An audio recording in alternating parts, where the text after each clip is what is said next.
కిషన్ రెడ్డి గారు. వీళ్ళు ఎన్నికలు రాగానే మతం పేరిట కులం పేరిట చిచ్చు పెట్టి ఎక్కడికక్కడ అగ్గి రాజేసి ఓట్లు దండుకుంటామంటే తెలంగాణ ప్రజలు విఘ్నులు.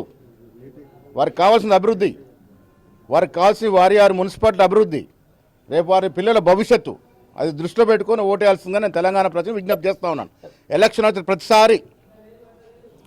వచ్చిన ప్రతిసారి మతం గుర్తొస్తుంది. ఎలక్షన్ వచ్చిన ప్రతిసారి ఏదో ఒక సెన్సేషన్ చేయడం గుర్తొస్తుంది. తద్వారా ప్రజల యొక్క మనోభావాల్ని వాడుకొని ఓట్లు వేసుకునేటువంటి దుర్నీతి బంద్ చేయాలి. ఇప్పుడు బీజేపీ నాయకులు దీనికి ఒక గుణపాఠం చేసుకోవాలి. ఇలాంటి చర్యలు మానుకోవాలి.